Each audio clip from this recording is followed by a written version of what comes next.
Train के मुसाफिरों पर कयामत टूट पड़ी। टर्की के करीब खौफनाक ट्रेन हादसा। मिल्लत एक्सप्रेस की कई बोगियां पटरी से उतरकर मुखालिफ ट्रैक पर आ गई। मुसाफिर अभी पहले हादसे से सबले ना थे कि कुछ ही देर बाद सर सैयद एक्सप्रेस गिरने वाली बोगियों से टकरा गई। 48 मुसाफिर जा भाग, 100 से ज्यादा जख्मी। बोगियों में दर्जनों अफराद फंस गए। चीखों पुकार मची रही। मुसाफिरों को निकालने के लिए हैवी मशीनरी और कटर का इंतजार करना पड़ा। पाक फौज की टीमों ने आकर डब्बों को जदीद आलात से काटा। रेलवे हुकाम के मुताबिक अलमनाक हादसा रात 3:40 पर पेश आया। मिल्लत एक्सप्रेस की 8 बोगियां ट्रैक से उतरी। मिल्लत एक्सप्रेस कराची से सरगोदा और सर सैयद एक्सप्रेस रावलपिंडी से कराची जा रही थी।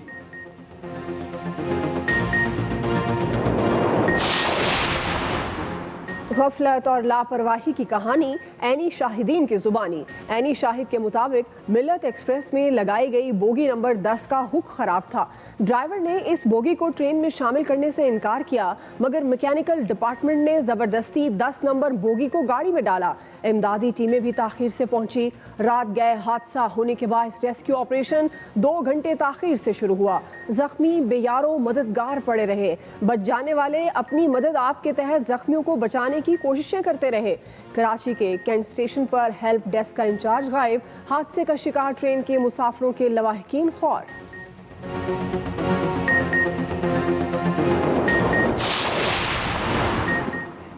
पाक फौज का जामी रेस्क्यू ऑपरेशन। ISPR के मुताबिक जाए हादसा पर रिलीफ कैंप कायम कर दिया गया। मुल्तान से आर्मी के 2 हेलीकॉप्टर्स भी भिजवाए गए। पनुआकिल से एम्बुलेंस, डॉक्टर्स और पैरामेडिकल स्टाफ जाए हादसा पर पहुंचे। जरूरी इमदाद और बहाली के कामों के लिए इंजीनियरिंग वसाइल भी मुतहरिक। रावलपिंडी से USAR इंजीनियरों की खुसूसी टीम भी हेलीकॉप्टर के जरिए सिंध भेजी गई। पाक फौज की जानिब से जख्मियों और मुसाफिरों के लिए खुराक का इंतजाम किया गया। आर्मी की मेडिकल टीमें इब्तदाई तिब्बी इमदाद फराहम करती रहीं।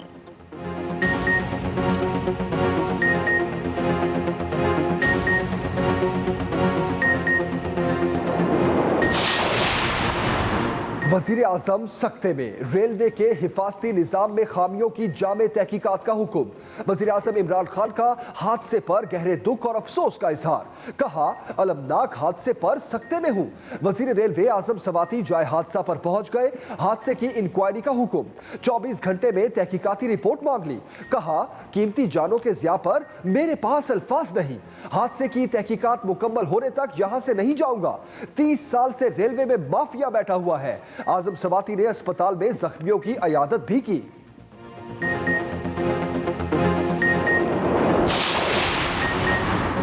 फ्रंटमैन और रिश्तेदार हादसे के जिम्मेदार। फवाद चौधरी ने रेलवे हादसों की जिम्मेदारी साबिक हुक्मरानों पर डाल दी। असेंबली फ्लोर पर ऑपोजिशन की दिल खोलकर क्लास ली। कहा, यह सालों की नाअहली है। ट्रेन हादसा एकदम नहीं हुआ। कभी पाकिस्तान रेलवे बेहतरीन थी और फिर नवाज शरीफ आ गए। रेलवे करप्शन पर साद रफीक अभी भी नैब रेफरेंस भुगत रहे हैं। जिन्होंने इदारों को तबाह किया वो बता रहे हैं कि क्या करना चाहिए। ऑपोजिशन इंतखाबी इस्लाहात पर बात नहीं करती। ये सब मिलकर भी इमरान खान की हुकूमत नहीं गिरा सकते। कौमी असम्बली इस्तीफा 2 के नारों से गूंज उठी। फवाद चौधरी की तकरीर पर ऑपोजिशन का शदीद एहतजाज। स्पीकर डाइस का घेराव। ये एक नेशनल ट्रेजेडी है और मुझे अफसोस से कहना पड़ता है कि बजाय ये कि इस वाक़े की कोई जिम्मेदारी ले, मुसलसल हुकूमती वज़रा आज 3 साल गुजरने के बावजूद कह रहे हैं कि ये हादसा इसलिए हुआ है कि मुस्लिम लीग नून की हुकूमत ने काम नहीं किया था। बयान नहीं, इस्तीफा दो। मुस्लिम लीग नून ने ट्रेन हादसे का जिम्मेदार PTI हुकूमत को करार दे दिया। कौमी असम्बली में SN इकबाल ने कहा, क्या इतनी जाने पर इमरान खान इस्तीफा देंगे? अफसोस होता है हुकूमती वज़रा हादसे की जिम्मेदारी हम पर आयद कर रहे हैं। मगरबी जमहूरियत में PhD करने वाले वज़ीर आज़म बताएं इस्तीफा कौन देगा। JUI का तमाम ट्रेन हादसात की रिपोर्ट्स पेश करने का मुतालबा।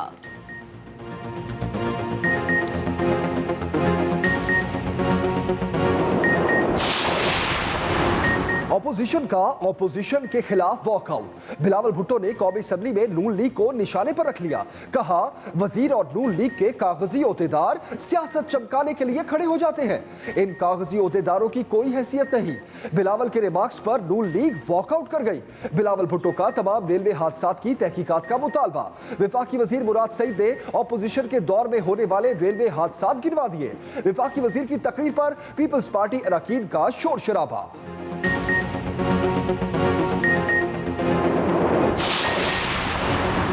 हलाक होने वालों में ज्यादातर मिलत एक्सप्रेस में सवार थे। सर सैयद एक्सप्रेस के बेशतर मुसाफिर जख्मी हुए। एसएसपी मीरपुर माथेलो के मुताबिक हादसे में 3 बोगियां मुकम्मल तौर पर तबाह हुई। जख्मियों को मुख्तलिफ अस्पतालों में मुंतकिल किया गया। शदीद जख्मी सखर और रहीम यार खान ले जाए गए। जिला भर के अस्पतालों में इमरजेंसी नाफिज कर दी गई। तर्जुमान NDMA के मुताबिक ट्रैक से क्रेन के जरिए मलबा हटाया जा रहा है। पाक फजाइया के 2 तैयारे चकलाला और PF बेस फैसल कराची पर तैयार हैं।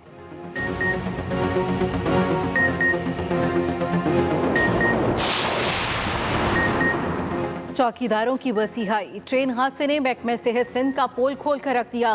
गोटकी के अस्पतालों में सहूलियात के शदीद फुकदान ने जख्मियों की तकलीफ और बढ़ा दी। कई अस्पतालों में अमला था, ना ही कोई इमरजेंसी इंतजामात। ओबाड़ों में चौकीदार तिब्बी इमदाद देते रहे।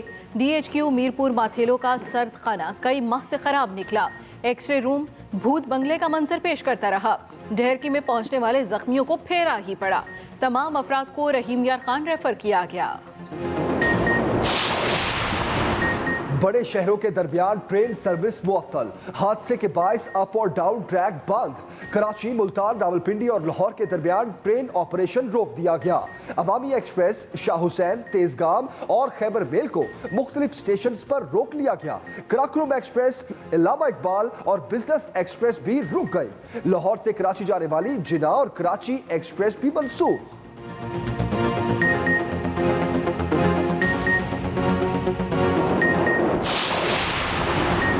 एक हादसा, कई सवाल। कीमती जानों के ज़िया का जिम्मेदार कौन? जब एक ट्रेन हादसे का शिकार हुई तो दूसरी को आगाह क्यों न किया गया?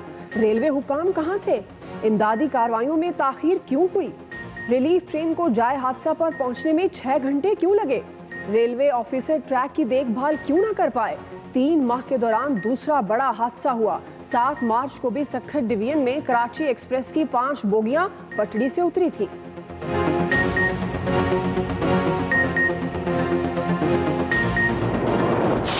रेलवे का पोशीदा ट्रैक और जो रेलवे अहलकारों की बद इंतजामी और बदनज़मी थी वो अल्टीमेटली इस हादसे का बायस बनी। हादसे का मलबा पिछली हुकूमत पर। मोहम्मद खुसूसी फिरदौस आशिक अवान ने कहा, रेलवे का बोसीदा ट्रैक और बद इंतजामी ट्रेन हादसे का सबब बनी।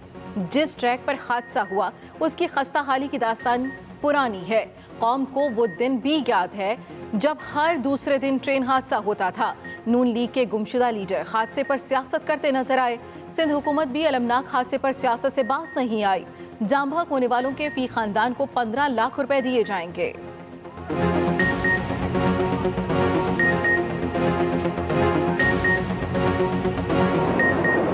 दुनिया का बेस्ट ट्रैक भी अगर आप मेंटेन नहीं करेंगे तो वो खराब होगा, क्योंकि ट्रेन चलती है उस पर एक सर्टन लोड के साथ। आपने मेंटेन ही नहीं किया।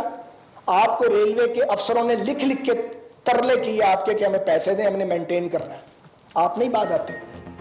मुस्लिम लीग नून का ट्रेन हादसे की जुडिशियल इंक्वायरी कराने का मुतालबा। साद रफीक का हुकूमती वुज़रा को जवाब। बोले, इल्जाम तराशी से गुरेज करें वरना जवाब मिलेगा। हादसे की बुनियादी वजह ट्रैक की देखभाल ना होना है। सिग्नल के नाकिस निजाम के बाद दूसरी ट्रेन टकराई। एक दूसरे पर तनकीद करने से कुछ नहीं हुआ। बड़े बेशर्म देखे, इन जैसा नहीं देखा। ऑपोजिशन लीडर शहबाज शरीफ का हादसे के जिम्मेदारों के खिलाफ सख्त कार्रवाई का मुतालबा। कहते हैं 13 मकामात पर ट्रैक की हालत ठीक ना होने की रिपोर्ट के बावजूद मुजरिमाना गफलत क्यों बरती गई?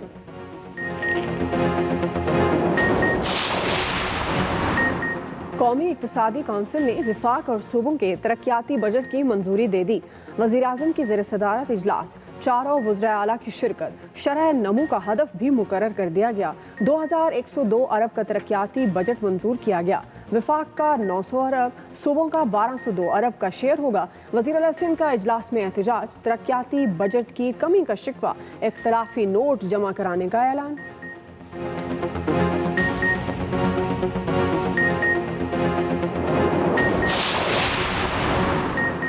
चोर डाकू का शोर मचाकर विफाक सिंध से ज्यादती कर रहा है। वज़ीर आला सिंध मुराद अली शाह की कौमी इक्तिसादी कौंसिल के इजलास के बाद गुफ्तगू, बोले सूबों से मुशावरत नहीं की गई, विफाक में बैठकर फैसले किए गए। हमारे ऊपर करप्शन के इल्जामात लगाकर फंड्स रोक लिए जाते हैं, हमें फंड्स देकर एहसान नहीं करते।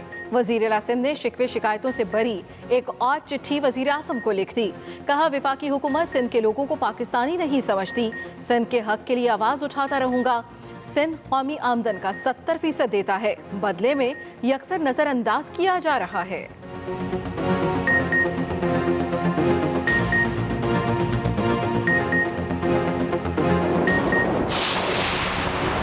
वज़ीर आज़म इमरान खान और बरतानवी हममंसब बोरिस जॉनसन में टेलीफोनिक राब्ता, दो तरफा ताल्लुकात, अफगान अमन अमल, कोरोना की सूरत हाल और माहौलियाती तब्दीली पर बातचीत। दोनों रहनुमाओं का आला सतह के तबादले बढ़ाने पर इत्तफाक। हुकूमत का इलेक्शन कमीशन से टेक्नोलॉजी के इस्तेमाल पर जोर। तहरीक इंसाफ के वफ्द की इलेक्शन कमीशन हुकाम से मुलाकात। फवाद चौधरी ने कहा, ऐसा इलेक्शन चाहते हैं जिस पर सबका एतमाद हो। इलेक्शन कमीशन समझता है टेक्नोलॉजी का इस्तेमाल मुस्बत कदम है। ई वोटिंग पर तमाम काम मुकम्मल है। ये भी बताया, इलेक्शन तरमीमी बिल में 49 तरमीम मुतारफ कराई जिन पर अपोजिशन से बात करेंगे। इलेक्शन कमीशन ने सोशल मीडिया पोस्ट पर भी माजरत की है।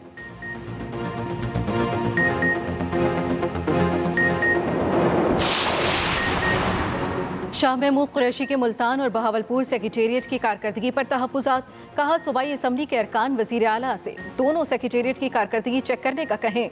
सेक्रेटेरिएट के अफसरान कितने दिन मुल्तान और बहावलपुर बैठते हैं और कितने दिन लाहौर गुजारते हैं। दरख्वास्त करूँगा कि यहाँ बैठ कर लोगों के काम करें।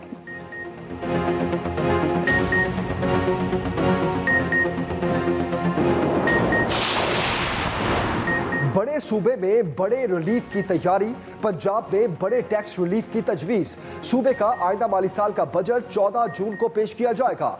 9 सर्विसेज पर टैक्स कम करने की सिफारिश। 8 सेक्टर्स पर सर्विसेज टैक्स 16 से कम करके 5% करने की तजवीज।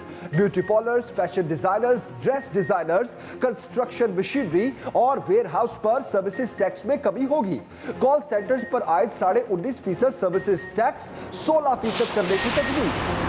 सिंध हुकूमत का बजट 15 जून को पेश करने का फैसला। बजट इजलास दोपहर 3 बजे होगा। वज़ीर आला सिंध मुराद अली शाह नए माली साल का बजट पेश करेंगे।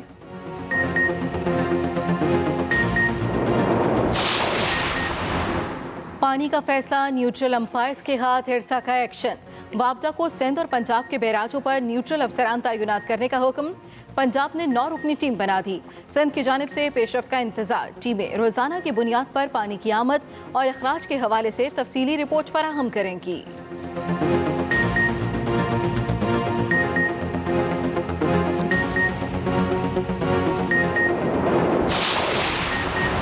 छुट्टियां हुई खत्म, पढ़ाई शुरू।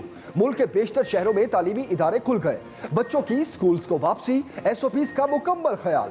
50% हाजिरी वाला फॉर्मूला बरकरार। सिंध में इब्तदाई मरहले में 9वीं से ऊपर क्लासेस का आगाज हो गया। वज़ीर आला KP के मुआवरे खुसूसी कामरान बंगिश तलबा को खुशामदीद कहने कॉलेज पहुंचे।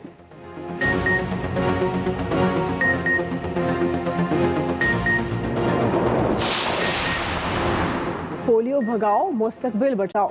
मुल्क भर में इंसदाद पोलियो मुहिम का आगाज। वज़ीर आज़म इमरान खान ने बच्ची को पोलियो से बचाव के कतरे पिलाकर मुहिम का इफ्तिताह किया। कराची में वज़ीर आला सिंध ने बच्चों को इंसदाद पोलियो की वैक्सीन पिलाई। पंजाब के 20 अजला में 1,41,00,000 बच्चों को पोलियो वैक्सीन पिलाई जाएगी। KP में 62 लाख से जायद, जबकि बलूचिस्तान के 24 लाख बच्चों को कतरे पिलाने का हदफ मुकर्रर। वज़ीर आज़म की ज़ेर सदारत इंसदाद पोलियो पर अहम इजलास। इमरान खान ने कहा, पूरे मुल्क में एक केस रिपोर्ट होना अहम कामयाबी है।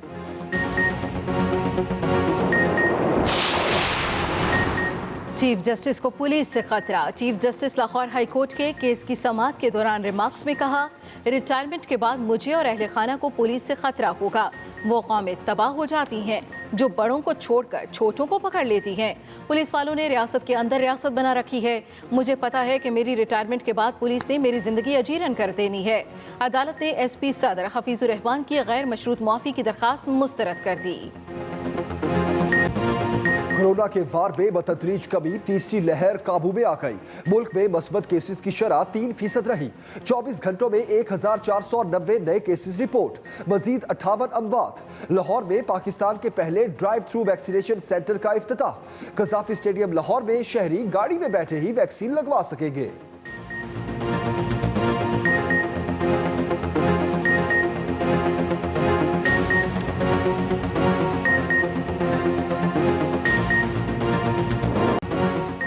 कराची के ताजर जीत गए। दुकानें और मार्केट्स रात 8 बजे तक खुली रहेंगी। रात 12 बजे तक आउटडोर डाइनिंग की इजाज़त। 2 हफ्तों बाद शादी हॉल और आउटडोर तकरीबात भी हो सकेंगी। साहिल समंदर भी खोल दिया गया। सैलून भी SOPs के तहत फिर से खुल गए।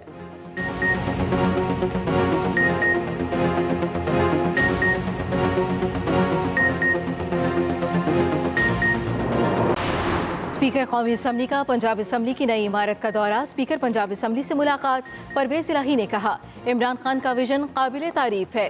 गरीब और मुतवस्सित तबके के म्यार जिंदगी को बुलंद करना हमारा मिशन है।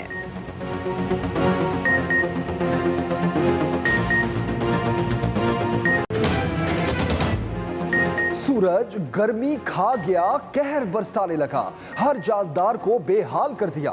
लाहौर समेत पंजाब के मुख्तलिफ शहरों में पारा 44 को छू गया।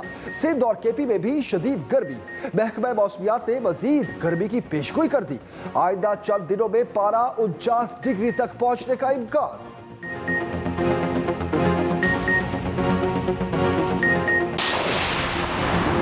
अमरीकी नुमाइंदा खसूसी ज़ल्मे खलीजाद का दौरा अफगानिस्तान। अफगान सदर अशरफ गनी और आला कौमी मसलाहती कौंसिल के चेयरमैन अब्दुल्ला से मुलाकात।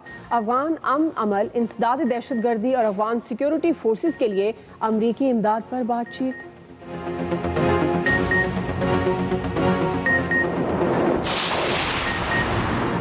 हैरी और मेघन को ढेरों मुबारकबाद। शाही खानदान बेटी की पैदाइश पर खुश। मलका बरतानिया विलियम और केट मिडल्टन की मुबारकबादें। हैरी और मेघन की बेटी की पैदाइश कैलिफोर्निया के अस्पताल में हुई।